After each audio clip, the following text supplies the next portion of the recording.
Good evening. Yes, good evening, everyone. Good to have you on with us this evening. If you missed day one, that's okay. We're glad you're here for day two, and it's on YouTube, so you can have a look at it. As Abby said, my name is Keston. I work in the field of cybersecurity, and I also do studies in cybersecurity. And today we're gonna just quickly continue what we started last week with Kadim, talking about cybersecurity. So let's talk cybersecurity. We're gonna cover today, I'm gonna do a brief introduction, and that introduction will look at an overview of where we're at in terms of the landscape of cybersecurity, and lay out some objectives for today. From that, we're gonna jump into malware for a little bit, talk about what it is, how do we get it, how can we prevent it. We're gonna touch data privacy for a little bit, but it's a very important topic in the landscape of technology today. And then we're going to go into a simulation that will allow you to engage with us, and let's get you to start thinking like cyber heroes. And we'll come back to wrap up with some tips. Yes, so a packed session this evening.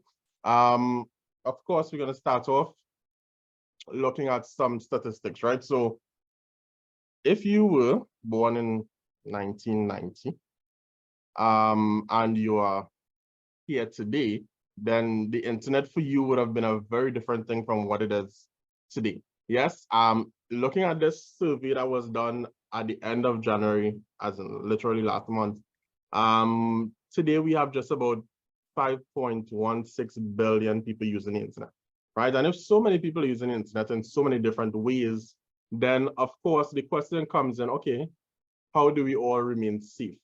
Right, and that's essentially the goal of this workshop, is to raise awareness to all the different threats that exist. Last week we would have touched on 5 key points, and we're going to continue looking at 2 more of them today. Yes, so as I mentioned, diving into malware.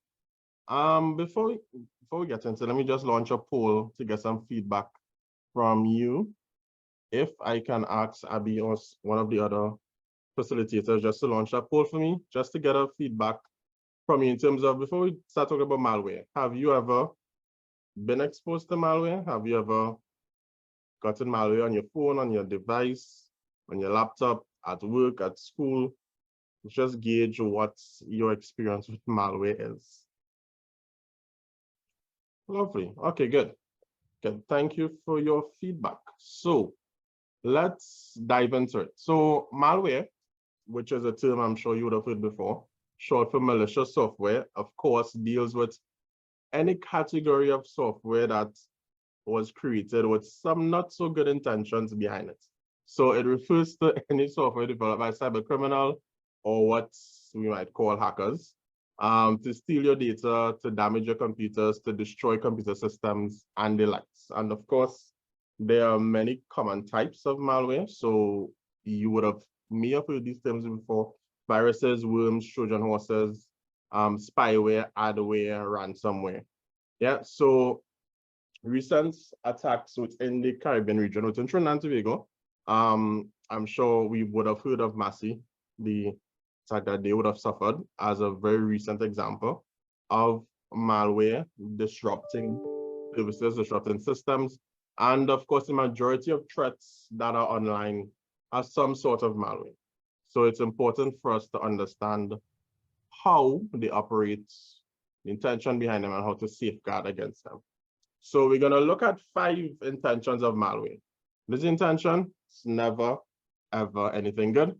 But the first intention, the first goal of malware, or the overall goal, sorry, is to just cause havoc, or for monetary gain, or because somebody was just bored and wanted to play around a bit, and the intention was just to sabotage. But 5 main intentions of malware. The first one is intelligence and intrusion. So we're looking at somebody deciding that they want to exfiltrate your data. So they want to gain access to your system and extract that data, or they want to extract your plans, they want to extract your passwords, so that they could then use that to gain access to other things. The other intention is disruption and extortion. So that is why we get into the whole idea of ransomware, which we'll touch in a little bit. But that's where the malware or the virus or the whichever form it takes, locks up your PC and makes it unusable. It basically holds your stuff hostage, holds your data hostage for financial gain. Thirdly, we're looking at destruction or vandalism. So sometimes it's not a matter of getting data or getting money. They just plain out to destroy a computer system and to cause some serious damage. Yeah, the fourth intention, generally speaking, is to steal your resources. So I don't know if sometimes or if anybody has ever experienced where you have a virus and all it does is just uses your processing power. So that is a other intention of malware, which steals your resources. So your computing power for folks who want to run botnets, for folks who want to do crypto mining, for folks who just want to use your device to start sending spam emails. It's literally just about resources.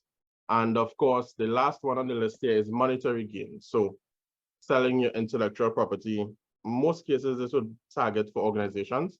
So if somebody was to attack KFC, hopefully not, then they probably be looking for the 11 herbs and spices, right?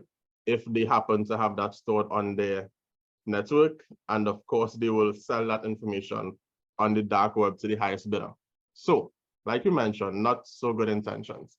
Diving into ransomware for a little bit, in case there are any persons here who are working professionals or going into the working life.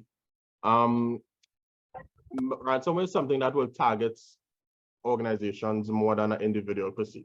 It's important to understand what it does, right? So mostly what would happen is that you would get infected with some ransomware software, which would then encrypt all your files, and then you get a pop-up on your screen.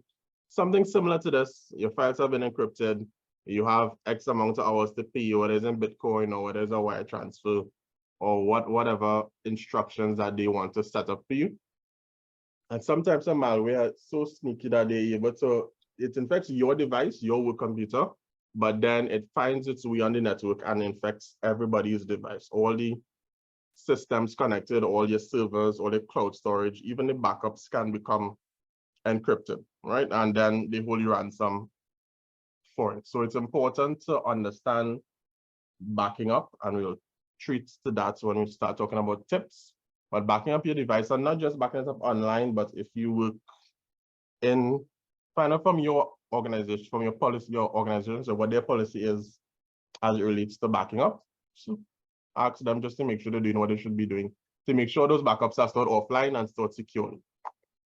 Yes, so now that we kind of understand what malware is, the types of malware, the intention behind it, how do we get malware? And more importantly, how can I tell if I'm infected with malware, if my device is infected with malware? So, two common ways to get malware, either through the internet or via email. And many folks will assume that you could only get malware if you surfing around on websites you shouldn't be on. But the reality is, and not to scare you, but the reality is that you can get malware just from being connected to the internet. You're vulnerable. So we need to safeguard. You can get malware from surfing hacked websites, yes, but you can also get malware from viewing legitimate websites that may be serving malicious ads, and the persons who own the website don't even know that that is happening, right? You could also download infected files. You could install programs that you think are legitimate, and they are not. And of course, as we mentioned, as Kadim would have covered last week, there's a whole email saga, email attachments, malicious emails that may come from people you're not quite sure about, that can also infect your device with malware. All right, so it's very easy to become infected, even if you're doing legitimate things on the internet. Yeah, so we'll get to very quickly how to safeguard. But let's jump to how you know if you're infected. So there are a couple of telltale signs, and when you get these slides, there's a link here that you can click to read more. But there are a couple of telltale signs. So if this is happening to your device, you might want to check a technician just to make sure you don't have a virus, if your antivirus isn't already telling you that you have one. So your computer is slowing down. You notice that, you wake up one morning, computer moving real slow, and that continues for a couple of days. You might want to, and you know that you may have been on a questionable website last week, you might want to do a little virus scan to make sure. Your screen suddenly, whether it's phone or laptop, start getting a bunch of ads just popping up left, right, and center. Might want to check that out. Your system just crashes all the time. Crash, you get a little blue screen that you don't want to get if you're using Windows, and that happens multiple times.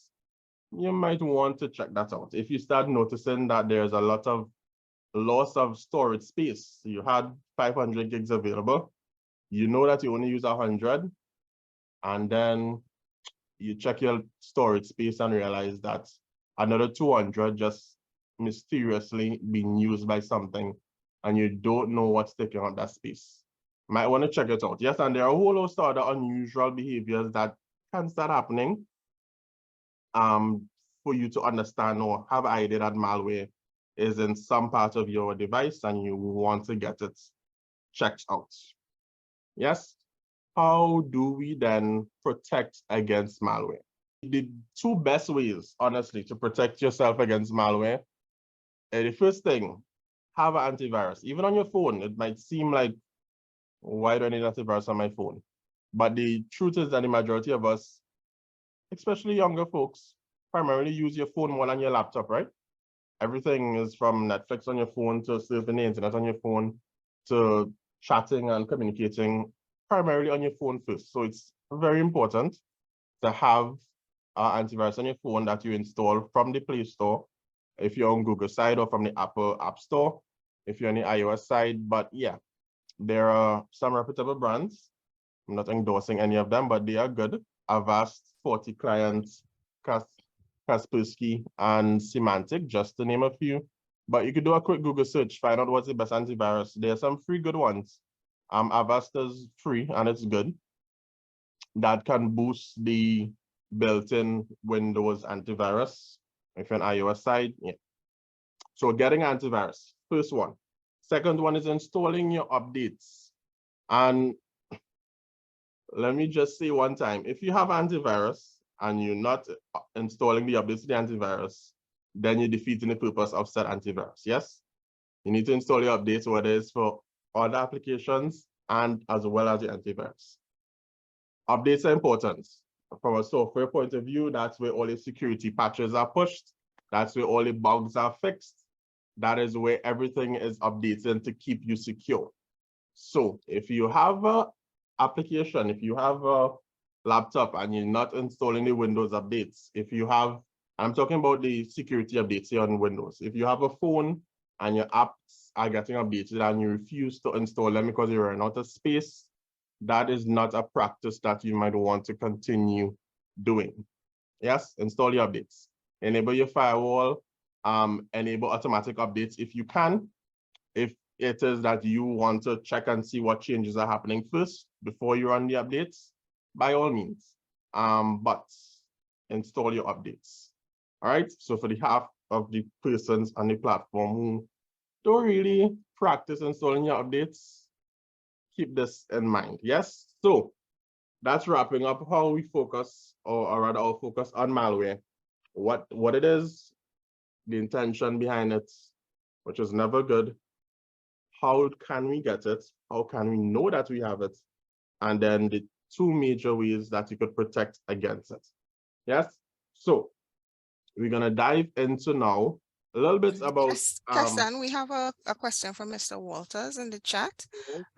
He has here, isn't having another antivirus kind of, does it slow down your computer?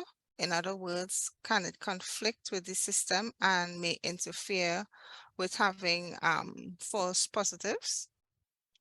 Good question. Yes, so yes, you don't want to install two antiviruses at the same time, right? Because as Mr. Walters mentioned, they will conflict with one another because they all work in similar ways. And so you don't want two antiviruses on your laptop or on your phone. On Windows, Windows Defender comes in out of the box. And of course, once you install another antivirus, it automatically disables Windows Defender so they don't run simultaneously. But if you don't have antivirus, don't go and disable Windows Defender. Keep it running as an out-of-the-box solution until you can install a third-party one if you wish. Yeah, on your phone, don't install two different antivirus applications at the same time, because yes, one, it will slow down your machine and it will conflict with one another. So good question. Hopefully that answers appropriately the question. Yes, I will check out. Yes, good, perfect. Good. So if there are any more questions, you can drop it in the chat, or if you remember afterwards, Q&A, you can ask them. Right. So we're gonna jump into discussing. For the most of us, majority of us, we utilize our phones.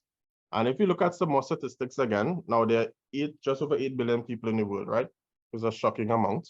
And then there are over 5 billion unique not iPhone, but unique phone users, right? Which translates to just over 5 billion internet users, as we mentioned earlier, and then just under 5 billion social media users. And I am sure almost everybody here is on some form of social media, right? The statistics on our social media use as a population is interesting, and the numbers are showing significant growth. And as that happens, a big issue that is coming up in the cyberspace in terms of threats that we're discussing is data privacy. Yes, you would have heard the term before because everybody is now jumping on how do I secure my data? How do I make sure that my data is not being misused? In the US and other countries, you would see that these tech giants are being questioned on how their users' data is being managed and maintained, if it's been sold to other people. So we're just going to touch it very, very briefly and understand what data privacy is and why it's something that you should keep in the front burner all the time. Yeah, so data privacy generally speaks to the ability for you as an individual, as a user on the interweb, to determine how, when, and to what extent your personal data is shared and communicated with others. Yes, so we're talking about how the data that you use or that you have and that users and the internet captures about you, how that is used, when it is used or when it is captured, and to what extent that information that is stored is shared or communicated with other people that you don't know about. Yes, so this information we're talking about could be your name, your location, your behavior patterns online, your shopping purchases, and we know it's inevitable that as we utilize the internet, we are tracked. Yes, that is inevitable. That information is used to inform ads and informs what you like, and they build a whole profile about you with cookies and the likes. But we need to understand, how do we go about safeguarding ourselves against that?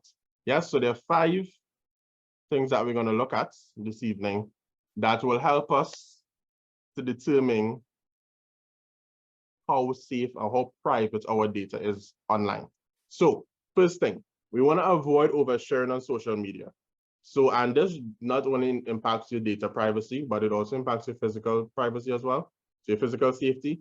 So you perhaps would want to wait until you reach them before you post your pictures on Instagram and tag where you were. Yeah, you might want to wait before you reach them to do that. You probably don't want to post your address, your home address on social media. You probably don't want to post your phone number on social media either for everybody to know, or pins or passwords or account numbers on publicly accessible sites, right? And on social media. So you want to avoid oversharing. A lot of those Facebook polls and questions and games also sometimes tend to overshare. So you end up sharing your mother's maiden name, your first pet's name, and you will realize that a lot of these things end up being security questions for applications. So yeah, you want to avoid that as best as possible. You also want to look at the policies. And I know this one, I myself sometimes, most times, I'm not as resilient as I should be here. We want to, when you create an account or when you install an application, most times they ask you, do you agree to these terms and conditions, right? most of us just click yes, right? Just check the box so we could get installed. And we don't even bother to read what those terms and conditions were in the first place. Yes, there's a practice that we might, that we're all guilty of, that we may want to just take a look at. I know it's a lot. It's usually pages of information that they throw at you in words that you don't understand. So if that is the case, most websites have a FAQ section that deals specifically with privacy. Yeah, so it tells you how your data has been used, if they store any data about you, how it's been used, how it's been handled, if it's deleted after a certain amount of time. The general questions about data privacy, most websites have a section that answers them. Yeah, so if you don't want to read the whole policy, check that out just to make sure that you have an idea of what you're doing, because it's interesting to see what exists in some of these policies that we click to yes, I agree to after the fact. All right. Oh, we mentioned this third one last week. He mentioned it, closing your accounts that you no longer use, right? Delete them. If for some reason you have a MySpace account, don't think we could agree that we no longer use MySpace as a general rule of thumb. So maybe you could assess, do I really need this MySpace account still? If you don't know what's MySpace, that's all well and good. If you know what MySpace is and you have one, you might want to question, do I need this? If not, you might want to delete it, as in go into settings, not just delete the app, go into the settings and actually see if you can delete your account and delete the data that is stored about you as well. Yes, a lot of applications now, Facebook, Instagram, the likes, WhatsApp allows you to see what data they store about you. So you can go in and check it out and see what data they have on you, right? And just be aware of what information has been stored about you. The fourth thing that we have here is to pay attention to permissions that apps ask for. Very important one that we should all be doing and we can do is looking at, you install a calculator and then it asks you for permission to access your call logs or your contact list or your location, or the calculator asks you to access your files. There's no reason, literally none, that a calculator app should be asking you to access any of those things. Yeah. So you want to start questioning the permissions that apps start asking for. I know iOS has a very nice thing where they show via indicator when your microphone and your camera are in use, which is perfect. Not too sure if something similar exists on the Android side, but you want to critical things like that. Your contact list, your files, your location, your media. You want to make sure the apps that are asking for these permissions need access to it. And if possible, you want to make sure that they only have access when you're using the application. There's not a blanket access that the application could access afterwards and you don't even know that it's accessing it. Yes, so pay attention to those permissions. If you're not too sure why it needs it, ask a friend. Everybody knows a friend in IT, or almost everybody knows a friend in IT. Android does, yes, perfect. Android does have a permissions manager as well, which makes it very easy for you to see what applications are in use, or what permissions are in use for each application. Can you explain what it means to agree to cookie? And okay, good. Can you explain what cookies are and what it means to agree to them? So very quickly, cookies are little jars. It's a weird thing to say, but cookies are little containers that essentially store information about your usage on a particular website. So whether that means that it stores your username or critical information like that, or whether it means that it just tracks your behavior on the website. So cool, you visited the website 10 times in the last 2 weeks. And when you visited the website, if let's say we go on Amazon, you went onto the electronics page on Amazon for 5 times out of those 10 visits, right? And so it starts, essentially builds, just gathers tiny bits of data, just to kind of build a profile about you. Some cookies capture more data than others, but that's essentially what they do. And what it means to agree to them, in most cases, almost all websites require cookies, so they're not a bad thing per se, but there are different uses. So there are performance cookies, meaning that you want to remain logged in on your application, on the account and not have to log in every single time. Cookies assist with that. But then there are some cookies that, like I just described, track what you do because they use that information to help generate what type of ads you might want to see. Yes, so generally speaking, and most websites now, as Carlin just sent, you have the option of choosing which cookies you want enabled and which ones you don't want enabled. If you have the option to disable all, yes, that's what I choose as well. If I don't, I mostly click the essential cookies only and I disable all the others. I don't want you telling me anything about ads. I don't want you telling me anything about analytics. Just use the ones that you need and then disable the ones that you don't need. That's what I generally do. Video making, saving, logging information. If it's not a critical service, at your discretion, if it's not a critical service, I know a lot of people would use password managers would automatically integrate and log in for them. If you do that, then you really have no need to save your information in the login forms. But if it's not a critical service, and especially do it if you have multi-factor authentication set up, right, which we spoke to last week. So if you have your MFA set up, you can, to some degree, trust it. Of course, with that, you must be following password guidelines, so password phrases. If you can, if it's not a password phrase, you want to use a password that has alphanumeric characters, so it has numbers, letters, and other weird-looking characters on it, and it's at least 12 to 16 characters in length. Yes, I know that sounds like a lot, but it is important. Your password should not be password. Your password should not be 1, 2, 3, 4, 5, right? I know many of us use a, okay. Yes, brilliant point here. Oh, before I continue, Ms. Hicks, was your question answered sufficiently, or you want me to go into some more detail? Thank you very much. Thanks. Perfect. I understand. Good. Yes. So, Mr. Walters made an excellent point. If you're using a VPN, which a lot of us do now, and there are some good free VPNs as well. But if you're using it, you want to also check those privacy settings, right? Which we comment in this very next point. So on all the applications, check your privacy settings. Out of the box, they might not be the best, the most secure configuration. So on your social media accounts, on Facebook, on WhatsApp, on Instagram, etc., check those privacy settings.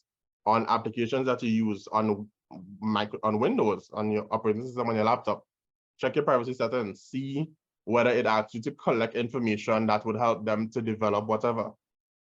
Check and make sure that you are comfortable with the information that is being collected about you. Because if it's collected, there's a saying in the industry, if it's free, then you are the product, right? So that, which is a scary thought. If it's free, then you are the product. So all these free apps, there's more than likely somewhere where they have to make money from somewhere. Most of them make their money from ads, right? Most ad revenue works very well when you can see something that you want to actually buy. So targeted ads work the best. How do they get targeted ads? By cookies and other things that track your usage of things. So they are not all entirely bad. It's not what we're saying as a blanket statement. What we're saying is that you have to be able to control what information is being stored about you. If you don't want certain information to be stored, you should have the ability to opt out of that. And that's essentially what data privacy is all about. Yes, so that kind of wraps up our data privacy conversation. If there are no more questions on that per se, because we could go into all the rabbit holes with this one. But if there are no other questions there, what we're gonna do is switch things up a bit. So I'm gonna stop sharing my screen for a minute, and we're actually going to go into a simulation. As I mentioned, that's where we want to get you in a frame of mind of thinking of thinking like a cyber hero. So we want you to be able to envision and to make decisions as you should, because those decisions are what will eventually drive how you respond to things. Yes, so what we're gonna do is, I am gonna reshare my screen now. We're gonna run through the simulation and make sure I get sharing song. And as we go through it, I will walk you through how we're gonna play this, right? So it's a bit of a game. I would require your input because we're gonna collectively decide if this is going to end very good or if this is going to end very bad. Yes, so it's a democratic process here.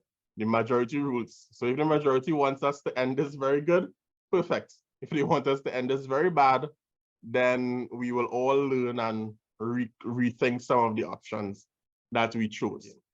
New revolutionary technologies are still to come. Thanks to the Fugal, you can already pay with your fingerprint. And this is just the beginning. The present, the future, the Fugal.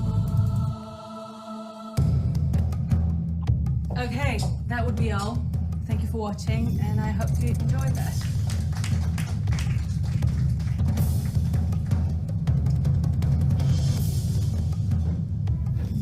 Dave.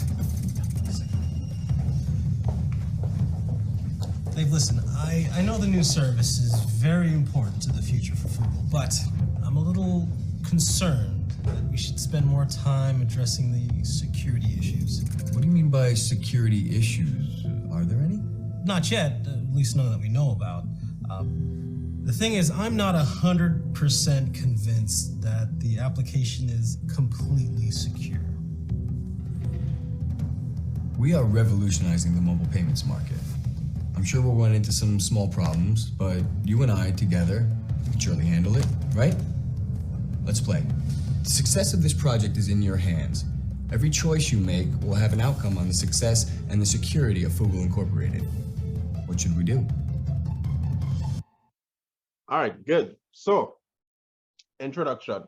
So we are going to make the decisions that will determine whether this company launches successfully or launches the app successfully and it remains safe and the users remain safe and there are no cyber incidents. But you have limited budgets, meaning these coins up here, you have $6 or let's say $6,000. Good. That's your budget. You need to make the best choice to produce the best outcome. Yes. So how we're going to do this? We would do a poll that would let you choose option 1, 2, 3. We'll go through the options. If you have questions about them, drop them in the chat, and then the option that most persons choose is the option that we're going to go with.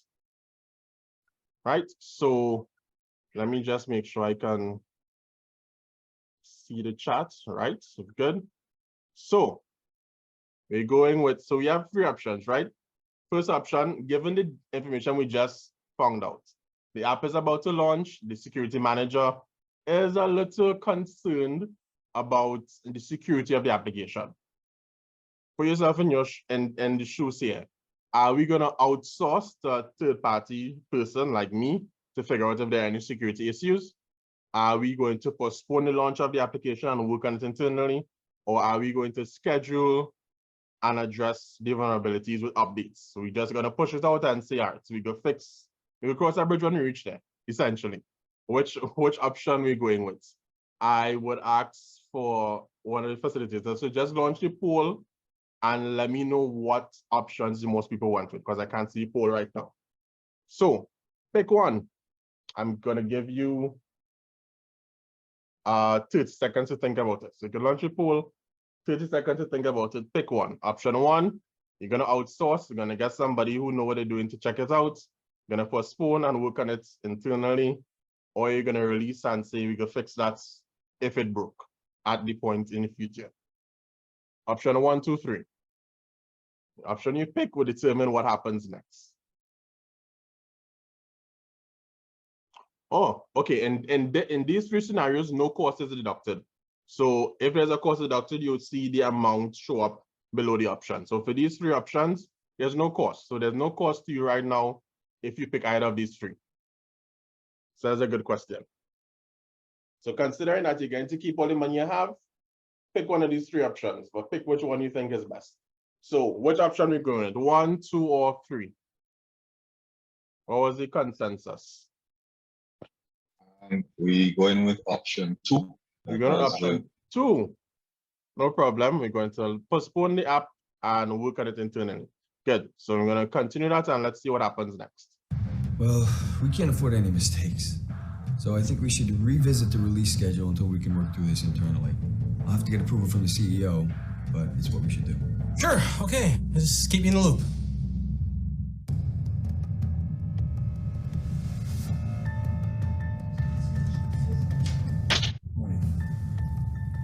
Dave, there's absolutely no way we can even consider postponing this launch. Think of the reaction of the shareholders, the markets. Think of the negative PR. We have been hyping this launch for months now. Okay, I get it. I'm not putting anything on hold. We have to do something. Okay, so do it. We're trusting you to make decisions like these and still meet the needs of Frugal and its shareholders. So what's your plan? Okay, so what do we do? All right. So we picked option 2. We thought it was best to postpone. The CEO thinks differently. So now we have some options. We still have the option to outsource that third party. We have a new option now, which is invest in some scanning tools, some vulnerability scanning tools, meaning you're gonna invest in tools that will look at your network, look at the application, see if there are any weaknesses in it, and then tell you and train your team. Or you still want to work on the vulnerabilities after the first release of the app. Keeping in mind, investing in vulnerability tools will cost you $2,000 of your $6,000. Yes, so real pressure. So you say, nah, can't postpone, deadline at the meet. Which option are we going with? So you'll launch the poll again.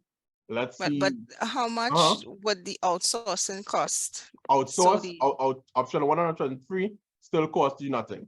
So option 2 is the only one that costing you $2,000. Yeah, option 1 still option free. 1 Option free? 3 still free.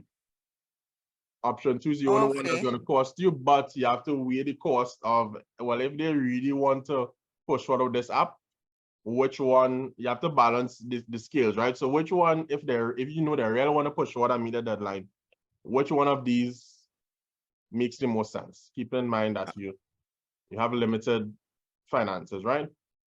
Outsourcing would be to accredited personnel. Yep. But I don't think that would be free though, Keston.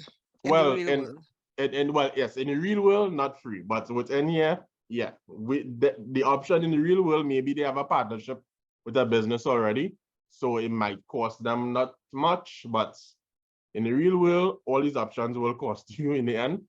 But we deciding which one. Not sure if the poll is launched as yet. A couple folks are not seeing it. But yes, we're going to outsource a third party who know what they're doing, which in this game costs us nothing. We're going to invest in some vulnerability tools and train our team, which costs us $2,000, or we're going to work on the vulnerabilities after we release the app. Which one? Option 1, 2, 3. What was the consensus? Because remember, this decision will impact, do you want to spend some money? Spend $2,000 and have $4,000 remaining. All right. So option 1, majority rules. Option 1, no problem. We outsource into a third party. All right, so let's click that and see what happens. We'll have to engage a third party to work on it for us. We can't spare the internal resources for it. We have to be sure of this before we launch. I'll meet with the development team to discuss it. Great. Do what you have to do in order to make this launch a success. Okay, there's obviously a lot at stake here. Let's meet with your team and talk about outsourcing. Okay, as soon as you're available. Okay, let's meet in an hour. All right.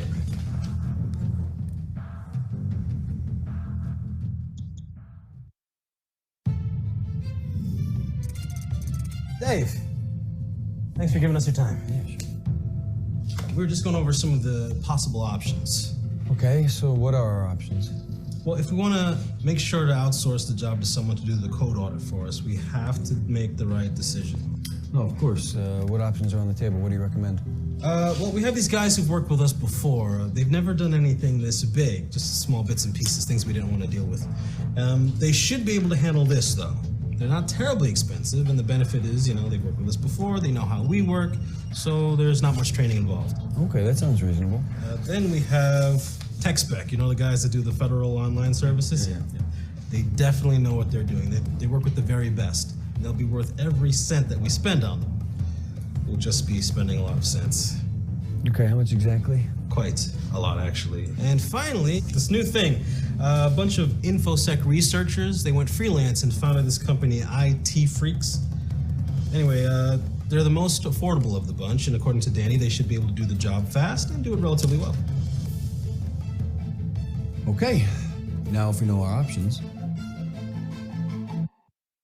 All right, good. So we're going with, we have three options. First one, all of them which are going to cost us, is working with a company that we have worked with before, but they haven't really handled anything on this level, right? The second option is to work with TechSpec, which is highly recommended professionals in the market. They know what they're doing, but it's costing us a hot $3,000. And then we have the option of working with this team of freelance researchers, where they have a reasonable cost and they'll do it fast. So which option we working with? Option 1, option 2, option 3. Option 1 costs us $1,000, option 2 costs us $3,000, and option 3, costs us $2,000. How much money are we looking to spend? Keep in mind, it's an application that you want to make sure your users' data privacy is secure, it's safe. You don't want anybody launch after your app launches that it gets hacked. You're trying to avoid any catastrophe, but you're also trying to please the bosses to make sure it launched on time. So I give it a take. We could launch the poll and let's see what persons are willing to go with. All the decisions you're going to have to make in terms of cybersecurity. Do you want to spend the $2,000? Well, not so much. Do you want to spend the $100 to get a VPN subscription, or do you want to use that money to do something else? If you in fact need a VPN subscription, that is, because you might do certain things that require you to have one. How much money we have again? Oh, we started with $6,000 and we still have $6,000. So we still have the six coins here, the $6,000. We haven't spent any money so far, but now we definitely have to spend some money. So the question is, how much money we're going to spend? So the poll should be up. We had the poll up, 2 minutes running. We just ended it. So we're going with option 2, most expensive option. Option 2, okay. No problem. We're looking to spend some cash. All right. No, we shouldn't try to save money in security. Get the TechSpec team in here, and they better be as good as they claim to be. Oh, they are. Believe you me. I'm right on top of it. All right.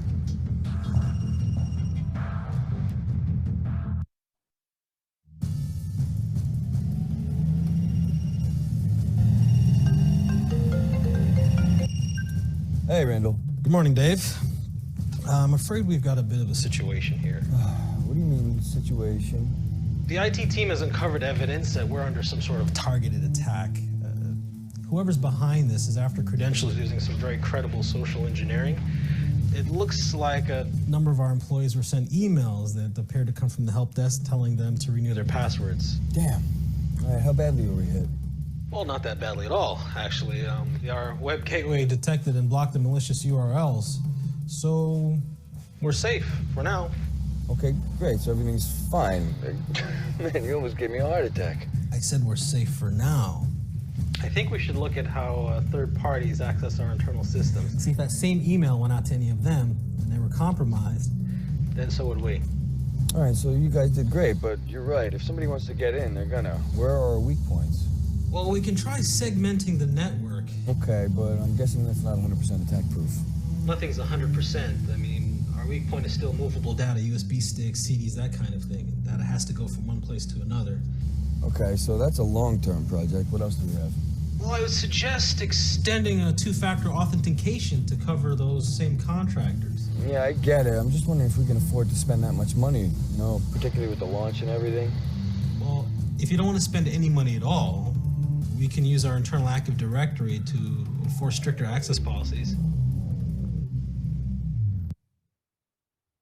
Okay, so we have three options. We spent half of our money already.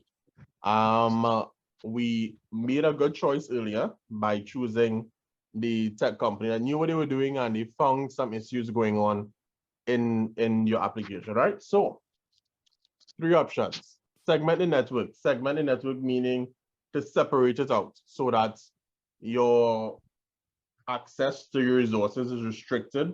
So your public connection is separate from your secure connections with your secure data. Everything is segmented out so that only specific people can access what they need to access.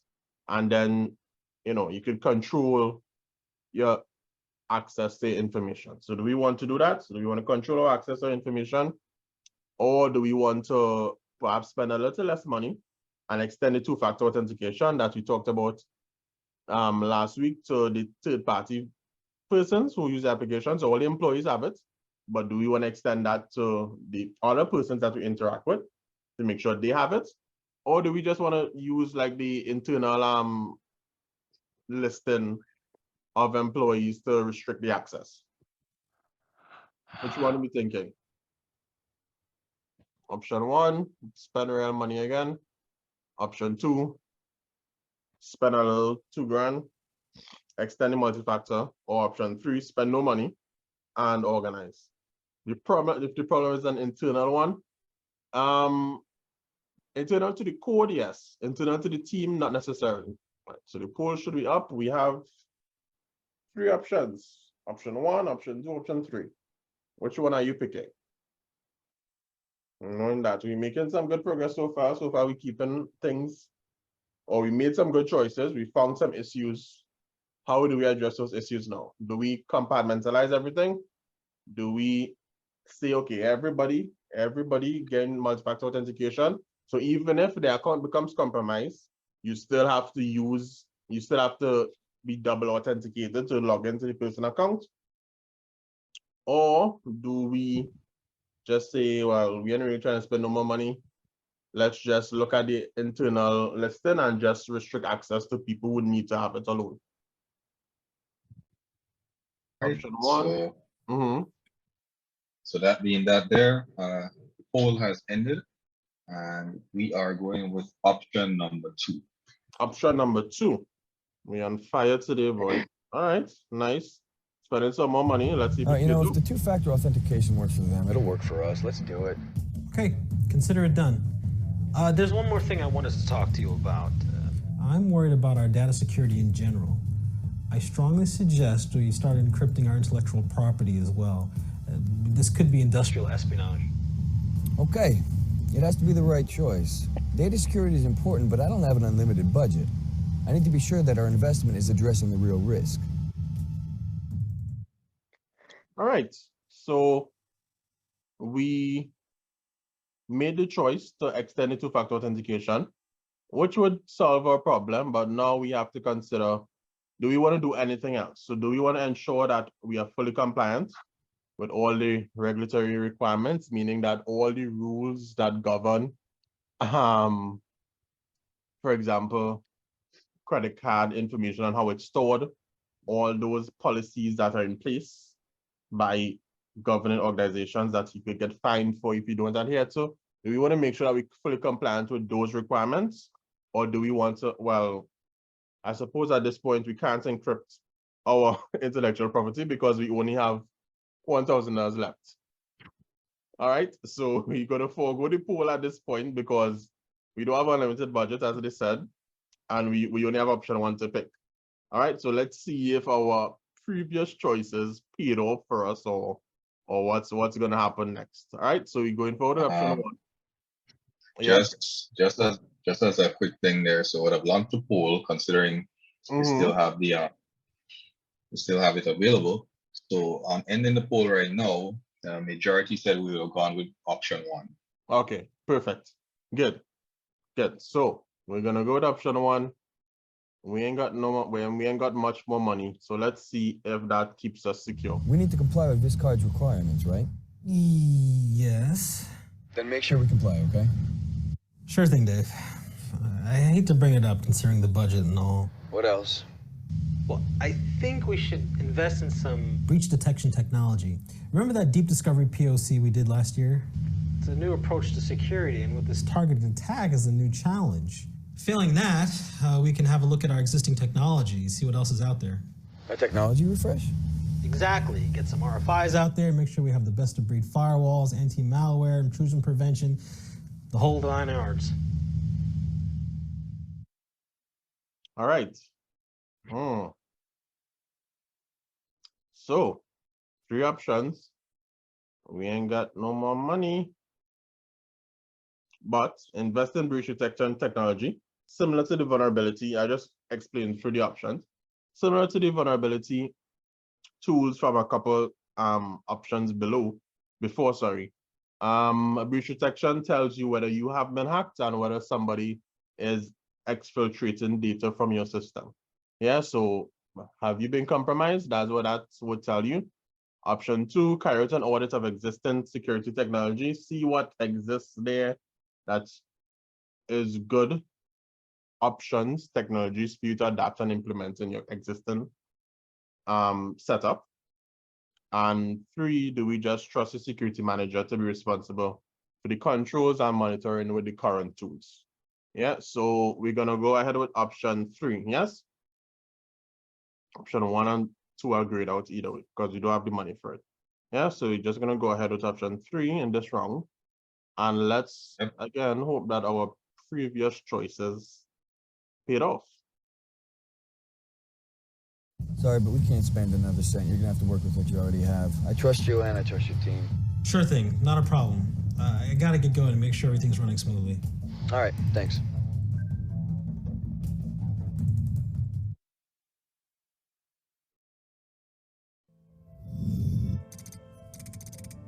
Exactly. So this is how it should work. Julian, how many journalists we already have confirmed? It's going to be a great event. We did a call out this morning, and as far as I know, only Phil from CB4 cancelled. That's a 95% turnout. And CB4, it's not even our demographic anyway, so. It's a shame, though. He'll miss the app test drive. Test what? Oh, I told you about the journalists we have coming to pre-test the app. You know, just a beta version. Nothing to worry about. High-profile bloggers, tech and lifestyle magazines. Why didn't I know about this? Well, you were copied in on the thread. You CC'd me? This is a really critical matter, this event. The code isn't frozen yet. It hasn't even been fully tested by our own QA guys, and you want to give it to the press? Are you crazy? I'm sorry, but we thought you were up to speed with this and had no objections. It's a marketing thing. We have to show them something. Vanessa, listen, I know that you think security is an afterthought, something we can just bolt on when the app is functionally complete, but it's not. Now, I'm not a marketing expert, but I do know that giving something that may be vulnerable to a tech-savvy journalist is inviting disaster. Well, canceling the press conference is actually making the disaster a certainty. There has to be a middle way. Okay, we need a plan. This is a game-changing app. Coupled with the Hylar glasses, it's going to revolutionize the industry. But without a proper launch, it might not even take off. All right.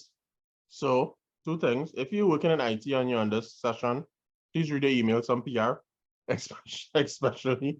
But so our previous choices seem to have worked. Good job to you all so far. We're now to the point where we're still fixing stuff. We're looking to launch. PR wants to invite the press, but they also want to give access to the application. Now, we're not spending any money here for any of these options. Do we give them access to the app with limited functionality? Keeping in mind that is a tech-savvy journalist, as they mentioned, who kind of know what they're doing. Do we make the journalists wait until the app is launched, or do we invite them to test the app in a controlled environment? So good. I saw the question in the chat. Difference between 1 and 3. So 1 and 3 is give them access to the app. They install it in their environment. They have complete control. We just limit the functionality that they have. They could do whatever they want, right? Option 3 is they come into your environment where you control and see and kind of oversee what they do essentially. So you supervise what they do within the app. So everything they're doing, you are seeing. So you could control whether they're doing something that you don't want them to do, and also whether they try to do something you don't want them to do. All right, so whether they try to extract the code from the code base, and whether they try to inject something into your code base, into the application, you have complete control. So what option we good with? None of them are going to cost us in this simulation here. So option 1, option 2, option 3. Keep it in mind though that you want to maintain, you still have bugs to resolve. And giving a journalist information like that is something you might not want to do, but you also don't want to not meet your PR demands, because we all know that marketing is everything. So which one are we doing? Option 1, option 2, option 3. All right, so the poll is closed. Thank you everyone for answering. We are going with option 3. Option 3. Okay, invite them to test the app in a controlled environment. I like it. Let's see.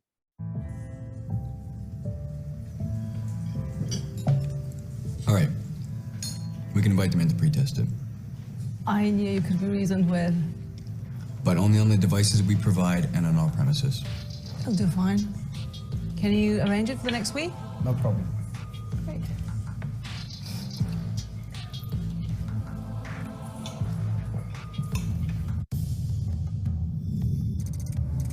Thank you very much for watching our presentation. I hope you enjoyed it. I'll now leave you in the hands of our capable team.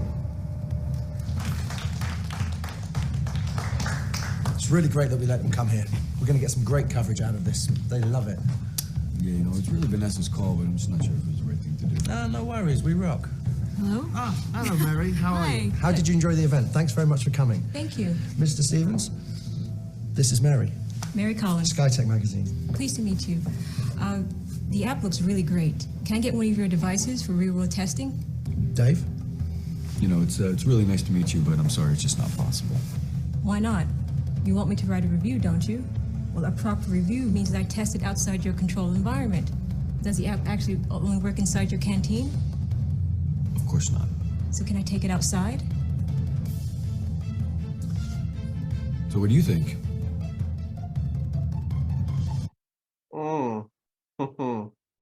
PR. So we invited them, went well. The journalist is giving a little pushback. Do we tell the journalist that we'll look further into the possibility of that? Or do we just outrightly say, we are sorry, but a high security project cannot go outside the company? Which one are we working with? Option 1 or option 2? All right, I've seen plenty no's in the chat. Let's see what the majority of us decided to go with. So we have the poll up. So we encourage everybody to continue answering. All right, Carlin saying, okay, Carlin, I see you. Play the politics a little bit. All right, seen a couple of no's in the chat. Let me see what the polls went. Let me see what the polls say. All right, so we'll end the poll on that. Thank you again for answering. We are going with option 2. Option 2, an outright no. It's not happening. All right. Mary, can I call you Mary? What you're seeing today is a prototype. When we have the beta program up and running, you'll be the first to know. Julian will take care of that, but until then, nothing leaves the office. Are you sure? We have the security of our customers and our partners to consider. It's not all about just the PR. It's about the product. You're not taking us outside. Security matters. You can test the full functionality of the app whilst you're here. Write all you want about it. I'm sure you're going to love it. Stay as long as you need. Okay, thanks. Well played. Really well played.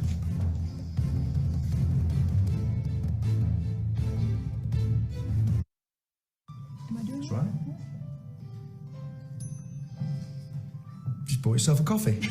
Awesome. Right, come on, let's go and show you the rest of the office.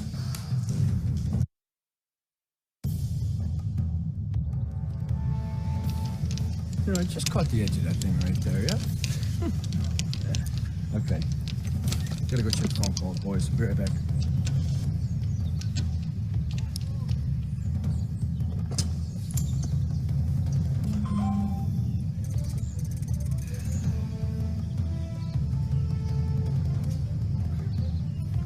Guys, just give me 1 second, all right?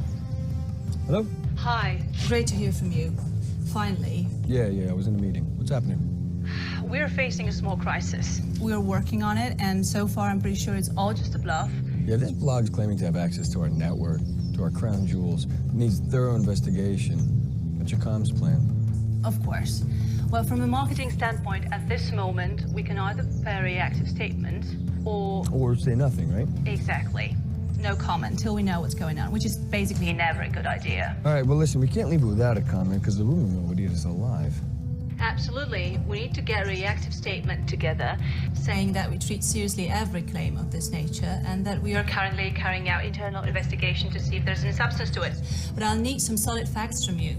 Can you give me any guidance when you'll have some detail for me? Yeah, that's actually my next call. I'll keep you in the loop. Sorry to be brief, but I gotta go. Of course.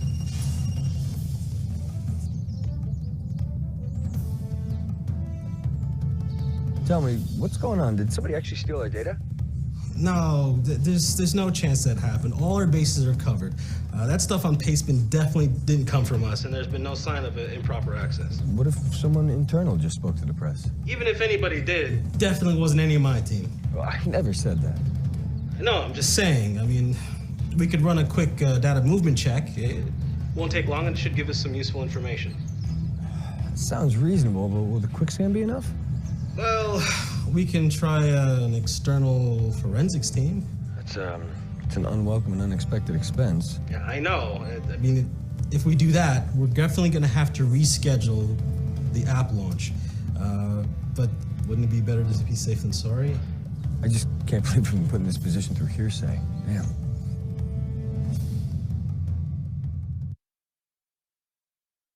All right. So, you got two options. Stuff went well.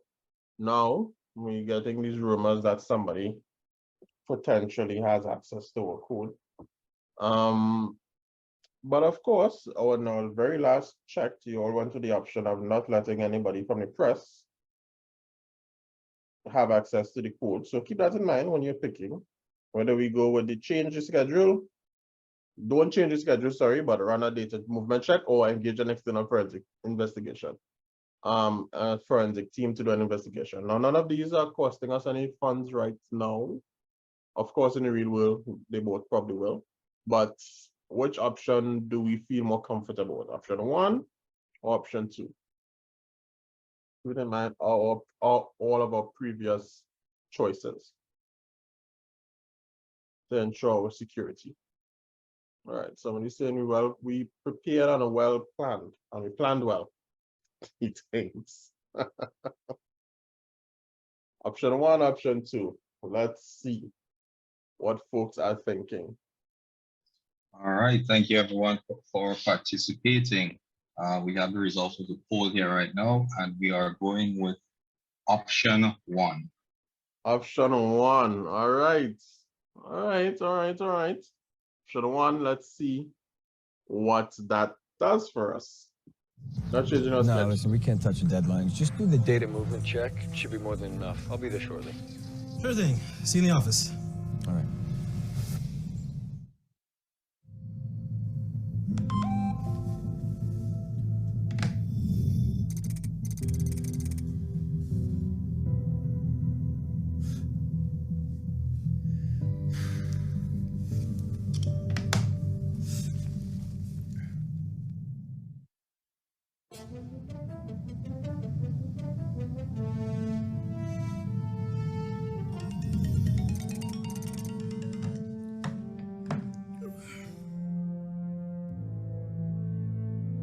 Hello? Boss, sorry, it's me. I'm sorry to call you so early in the morning, but we've got a major situation here. There's been a massive leak of customer information. I don't have all the details yet, but it is huge, and it's still in progress. I need your authorization now before I do something on this. What do you want us to do? Wait, what? Boss, the clock is ticking, and we're out of timeouts. Please, make a call. All right. This is actually happening.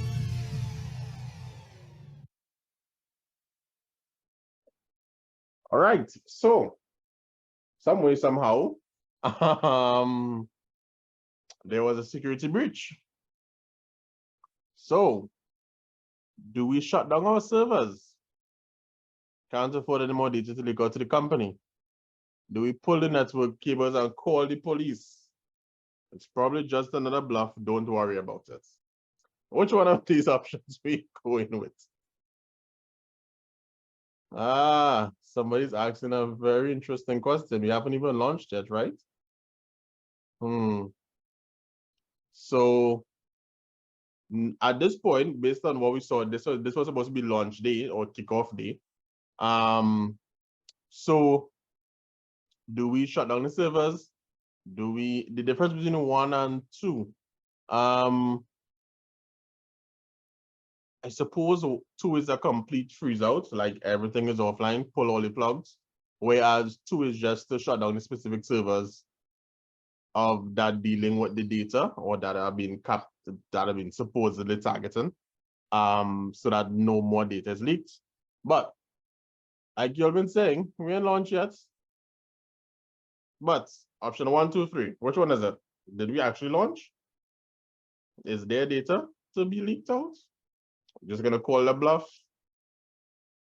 We're gonna pull the cables and call in the police because madness going on. Are we gonna shut down the servers because we don't want to leak any more data? What are we gonna do? The poll should be up. Let's see. Me hear those choices. The chat. The chat is busy. All right. Thank you, everyone. The poll has ended. Majority rules, we are going with option 3. Option 3. Hey, okay. All right, we're gonna call the bluff. Let's see. Come on, it's another empty claim from some stupid blogger. It's a big day today. Let PR deal with it. Boss, no. You see, hello, boss.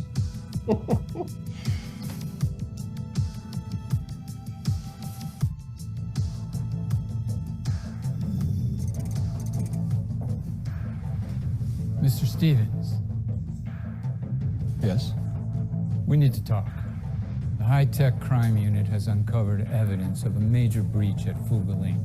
We've seen offers in underground communities of names, addresses, passwords, and more. Hundreds of thousands of Fugal customers. That can't be possible. Well, I'm afraid it is. We don't know the full extent of the breach yet, but we're guessing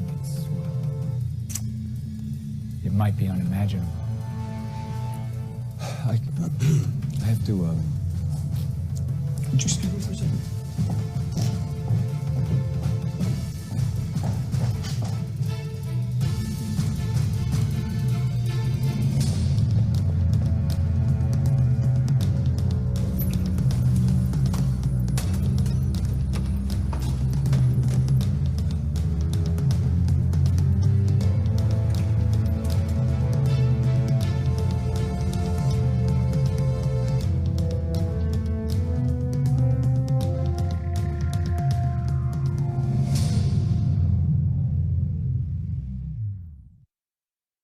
Hi, I'm Rick Ferguson from Trend Micro. Thank you for playing our game. I hope you've enjoyed it. But if you're here, it means that something went wrong. But no worries, let's have a look at the decisions you made and see how they affected the outcome. Maybe when we're done here, you want to give the game another go, because I promise you there is a happy ending. Okay, here we go. Your initial decision was how to address potential vulnerabilities in your mobile app, and really any of the choices could have been the right one. But unfortunately, the attacker never had his sights on your app in the first place. Of course, any decision that you do make could carry a financial cost, and if you don't plan your budget effectively, some important opportunities may no longer be available. Do you remember when Randall called to tell you that Fugal was the victim of a targeted attack? You were given 3 options here, and realistically, all of them are an important part of an effective security strategy. Two-factor authentication can limit the impact of stolen network credentials, but unfortunately, the attacker was already in your system. Effective security always operates on the assumption that you're already compromised. In the game, Dave was so focused on the security of the critical launch project that he lost focus on other areas. When he was offered the opportunity to encrypt either payment card data or intellectual property, it should have been apparent that there was far more data that needed protecting. When Randall went on to explain his further security concerns, you were presented with a few options. Now, depending on how you allocated your budget earlier in the game, only some of them may have been available to you. Of course, making sure that you're always using best-of-breed traditional security technologies is important, but new attacks require new defenses. If your solution is focused only on looking for malware, it may not detect the malicious activity. When Dave was on the golf course, he began receiving calls alerting him to the fact that someone was claiming to have compromised Fugl and stolen valuable intellectual property. In this era of widespread targeted attacks, even the hint of a successful compromise can be enough to cause serious financial and reputational damage. In situations like these, it's always best to be as transparent as possible, to have a statement on hand to deal with media inquiries, and to do all that you can to establish whether there is any truth to the claim. Dave talked with Randall about several possible actions that could be taken to establish whether the claim had any validity. Data leakage prevention technology may well highlight suspicious movements of data, but only if that data has been properly classified in the first place. In this case, the blogger's claim was nothing more than a rumor, so there really was nothing to find. When Dave was rudely awakened that fateful Friday morning with the news that Fugl had been breached for real, he had to make a snap decision, and you chose to go back to sleep. You've seen the damage that can be caused by a successful targeted attack. Today's cybercriminals are investing the time and the resources required to carry these out on an increasingly frequent basis. The reality is, if an attacker wants to get into your network, they will keep trying until they succeed. Effective security must operate on the assumption that breach will happen and requires timely access to actionable intelligence, allowing you to respond to and contain the breach before any damage can be done. Would you like to play again and see if you can succeed? All right. All right. Whew. That was intense. That was intense, right? I think the only last thing, I think it was the only last question that was really the breaker for us too. Yeah, I agree. It was only indeed going back to sleep. I think that was the only last one. Yes, I agree with that. You all made really good decisions coming up until that one where he decided it was like, probably just another prank. Let's call their bluff.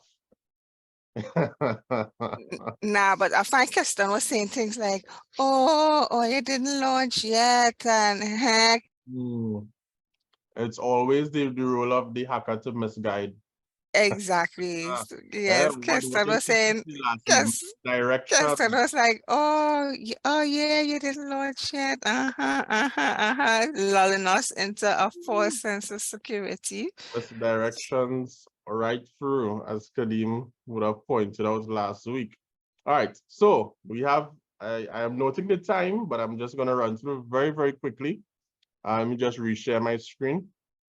Run through very quickly, just some overall cyber tips that you will want to keep in mind as you go about your day-to-day activities.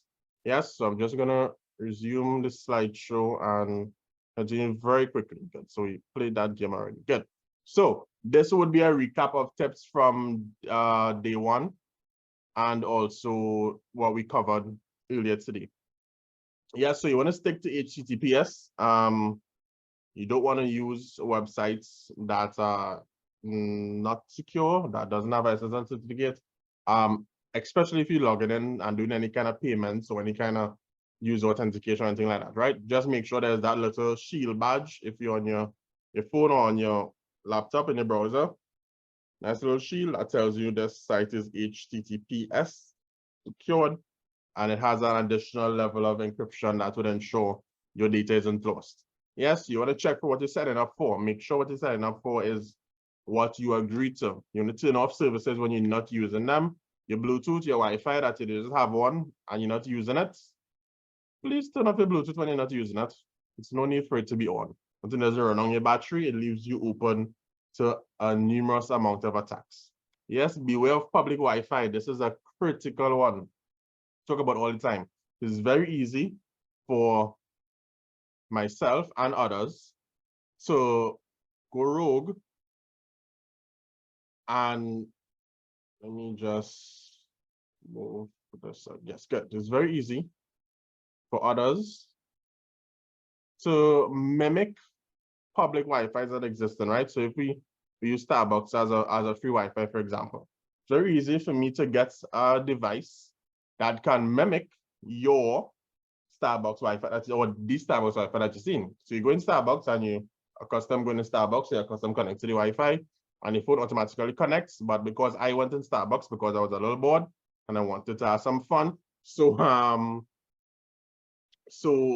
I decided to create a rogue Wi-Fi that is also named Starbucks Wi-Fi, right? And your phone doesn't know which one it's connecting to.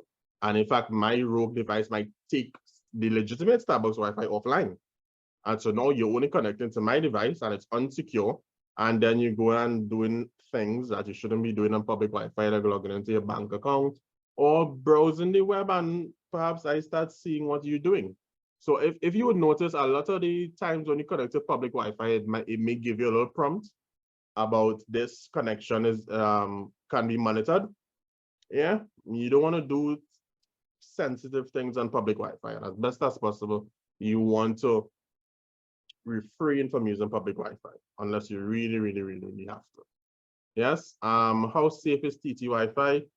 I actually never checked it out, so I'm not quite sure. Somebody said ST. Your Wi-Fi is safe, guys. You're safe. But TT Wi-Fi, I actually never tried it out to see how safe it is, but I want to assume that because it's provided by legitimate service providers, that you would be able to trust it. But of course, you're not going to do sensitive transactions on it still. Yeah, so that rule of thumb applies. Right. Utilize MFA, multi-factor authentication. We spoke to this last week. Always important as much as possible. There are Google Authenticator, Microsoft Authenticator, different apps you could utilize to get that done. Update your devices. We spoke to that today. Your software applications. Back up your data. You get 15 gigs free on Google storage. If you can pay for more, utilize it. If you can't, try as best as possible to minimize the data you have and back it up so that if something goes wrong with your phone, you can restore your data easily. Educate others.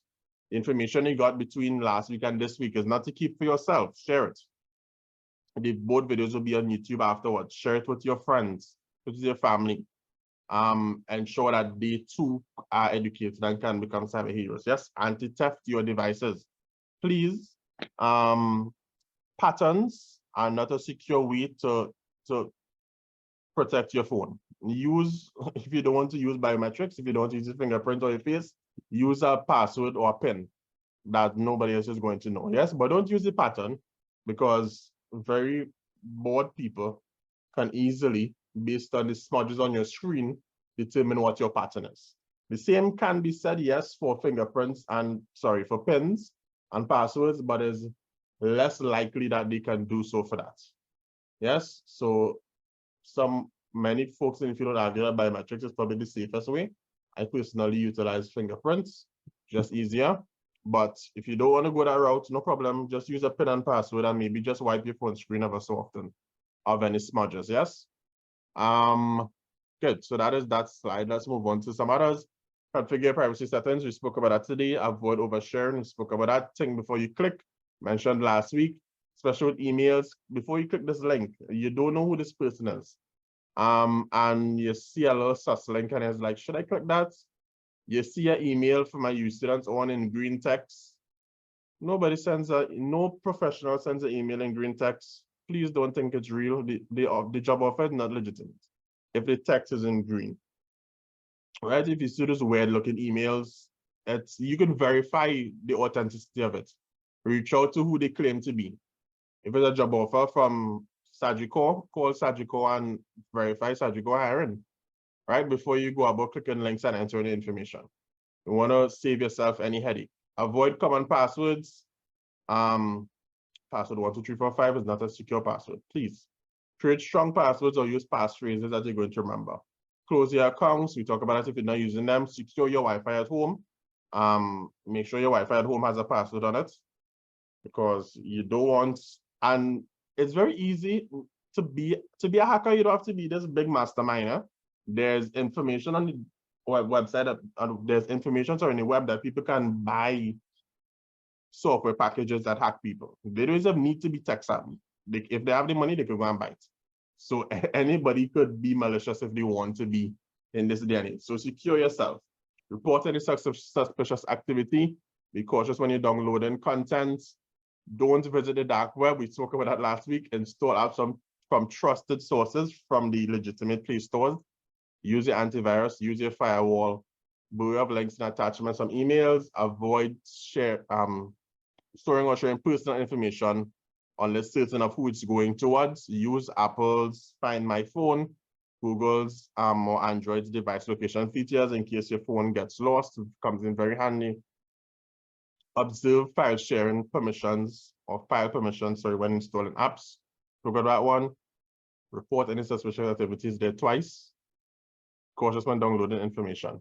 Yeah, avoid sharing your personal phone number, avoid sharing personal information, and using that in your pins. Your date of birth is not a good pin. Please. I know it's 4 digits. The year you're born is 4 digits, and it's real convenient for you to remember it. It is not a safe pin.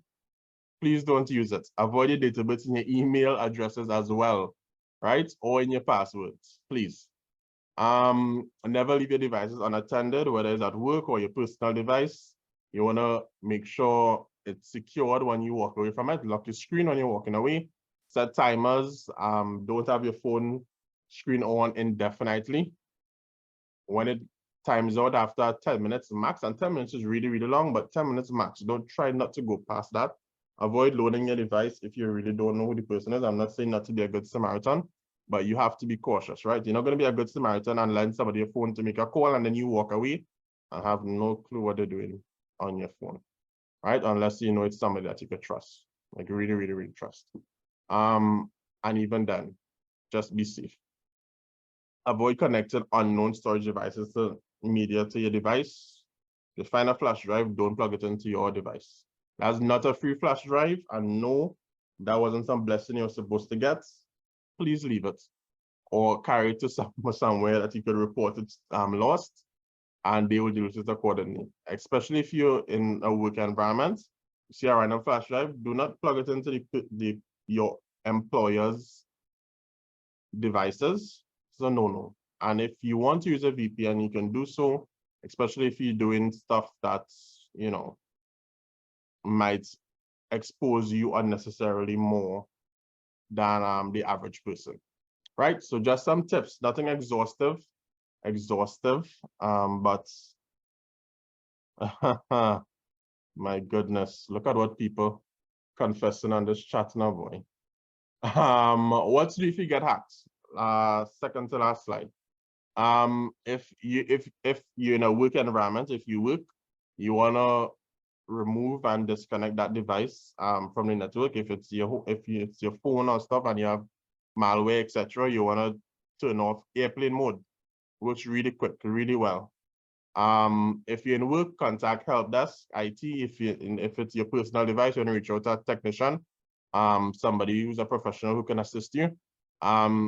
Depending on the nature of it, you want to make a report to the Trinidad and Tobago Police Service as a cybercrime unit, right? That's the email. Reach out to them.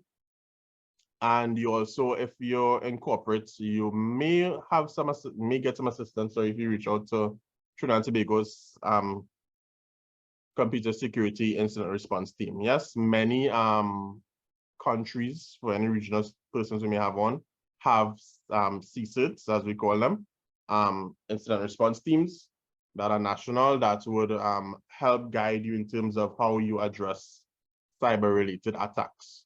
All right, last slide. There are tools that you can use to determine if your password or your credentials have been compromised in the past and exist on the dark web or anything like that. They have these 3 tools that work really well.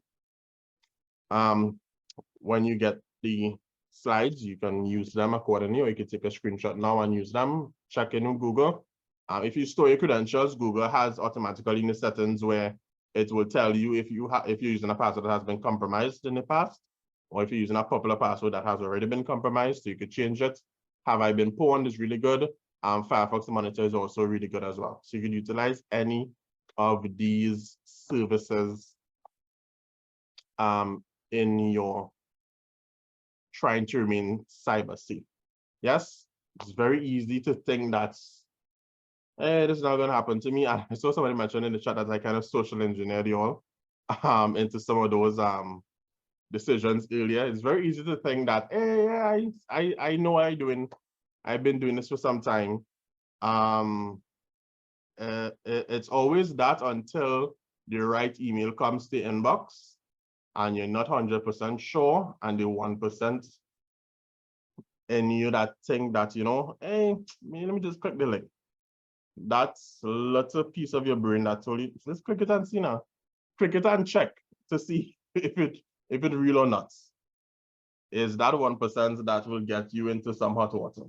Yeah, I was as I wrap up, I was checking work yesterday, and I realized that in the past year, I was able to fish well over 500 people, legitimately with permission, of course, clients. And of that 500 people, well over half of them entered their credentials.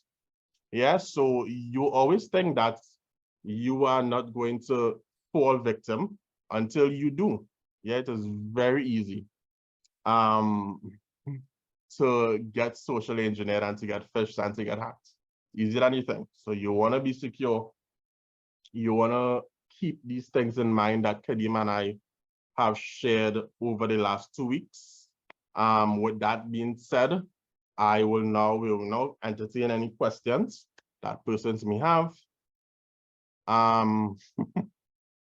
And yeah, if you have any questions, anything that we didn't cover, anything that you heard about that we might be able to help, Kadim and I and possibly other folks are here to lend some assistance. And I'll just stop sharing my screen for a while. Yes, Mr. Walters. Hi, good afternoon. I must say, well done presentation. I learned a lot. I have this thing with the flash drives, right? We all visit business places like Digicel, B-Mobile, Flow, pay bills, and do certain transactions. And their system unit is on the desk, near the window, and all the USB ports are exposed. What's the best measure you could give to these businesses on how to safeguard themselves? Should they relocate the computers? Because it might be convenient for them to have the computers on the desk. But at the same time, it's a disadvantage to their security, because someone could have, as one of you guys said, a rat flash drive, plug it in there while paying a bill, and infiltrate the entire system and gain information. So this is something I've been watching over the years. So what is the best method for them? Yeah, I will give my thoughts on that. I guess Kadim will jump in if he wants to add. I know, first of all, a lot of organizations have policies that restrict the access for you to be able to plug in external devices. So I'll want to hope that is something that they enforce, where you can't plug in external devices. Even if you do, it's not going to pop up. You're not going to be able to access it or transfer anything. I want to hope so. But with that being said, generally speaking, you don't want to have your device especially if you work in a business, you don't have your device anywhere close to where anybody could plug in something easily while you go on, or somebody distract you. Yeah, or somebody distract you and then somebody else come and plug in something while they're distracting you. Yeah, you don't want to do that. I know Kadim spoke to physical security last week, so he may want to chime in as well. Yes, thank you, Keston. So I did speak about that, and I've seen exactly what you're talking about. You go to businesses and the computer is right there waiting for you to say, all right, let me just plug in something, or probably a major run away the computer just the same. But I would also hope that these businesses, especially the ones that are more corporate would have these policies in place for external devices being plugged in. Of course, we can only hope that that's what they do. We could only assume that they are taking the necessary procedures in place to protect the customer data, our data just the same. And probably what we could also do is a lot of these companies would have the suggestion boxes. So we could probably just try to say, okay, well, I dealt with you. Here's a suggestion. Please, guys, y'all probably doing something. I know COVID was one thing that probably gave a lot of people put up the barriers, so forth, that so you kind of have a physical space between you and the person you're dealing with. But yeah, as Keston said, we could only hope. We could really only hope and probably just make suggestions to these companies through the suggestion boxes. Or if we know somebody in higher ranking in the corporation, then of course we reach out to them and say, well, you guys may be doing something wrong. I don't feel safe anymore coming into your establishment, seeing this. Maybe I might switch to another provider, you know. But that's my take on that. Yeah, that's a really good, some really good recommendations coming out there. Hopefully that answered the question, give some reassurances, because it's better to be too safe than sorry in the end, right? Better to be too safe. I saw a question in the chat. Is McAfee a good antivirus to have? Yes, it's not terrible. Most antiviruses are okay, I would say. I'm not sure if McAfee, I'm not sure about the free version of it, because I've never used that version per se, but yeah, you could do some research. I will also do some research and see whether it's good or not, but you could do some research and determine what are your good options. And the internet is an amazing thing, right? Where you could just do a quick Google search and see, depending on your budget, see what's the best for you. If you're looking for a budget antivirus, if you're looking for a free antivirus, if you're looking for something premium because you have the ability to do so, then you will get the options that you can utilize. So yes, any, I can imagine. Yeah, I was just gonna ask if you ever used McAfee. I have used it once, but not on my machine, on another person's machine.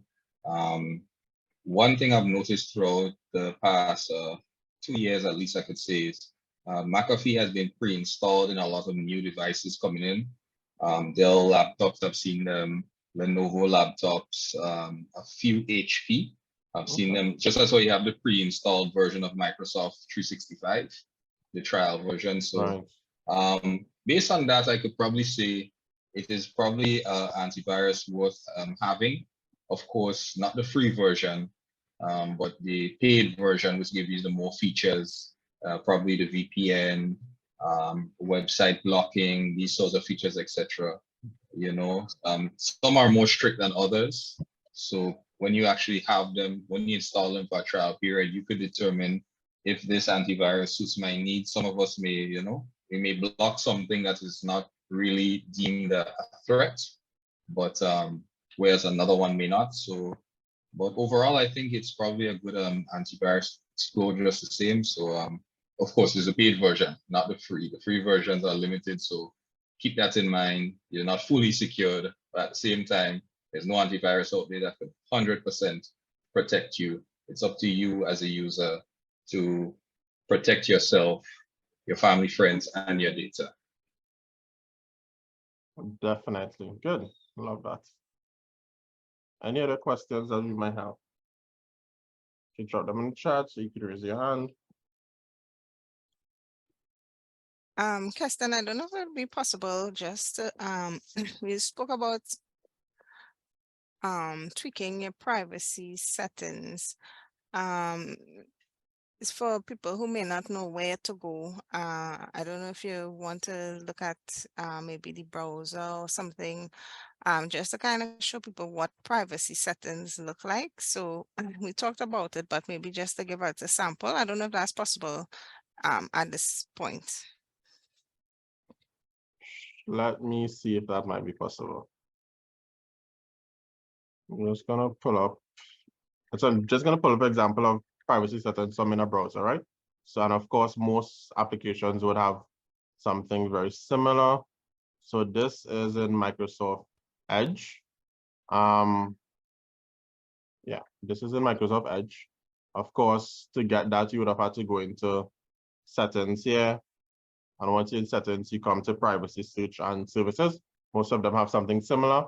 And you can set up whether, so in this case, they give us the options for tracking prevention. So whether you want to go balanced, basic, balance, or strict. I have actually never come in here to change this. So it'd be interesting to see what the default settings are. So by default, it's unbalanced, recommended, no problem. You would see where it starts talking about blocking trackers.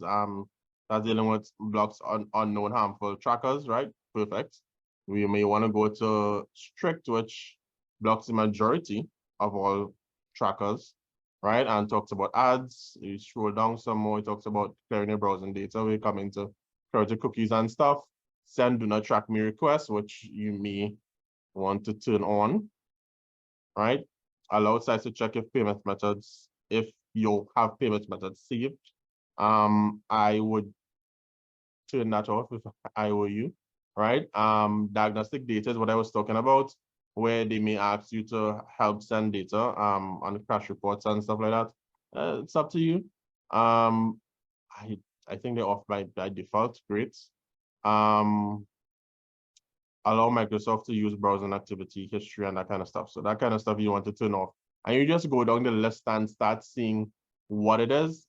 If you're not too sure, usually there is a tab that you could press and you get more information in terms of what it is about and if you will want to use it. Yeah, so that is what I mean, and almost every application has in some part of the settings something related to privacy. Yeah, so there's just a quick run through it. Okay, thank you. No problem at all. And yeah, so all your, especially social media accounts, right? Just go into settings, search your privacy. It's gonna be in there somewhere. They mandated by law to have something that speaks to privacy. Yeah, so that's one good thing that you can count on. All right, if there are no other questions right now, I will hand back over to you, Abby. Just one thing also, I just want to chime in here again, Abby. Just want to encourage everybody else to please share the information. Cybersecurity is everyone's business. So try your best to inform your friends, family, colleagues. You could even, if you could teach your animals just the same, try your best. You know, it's really important that we keep each other safe.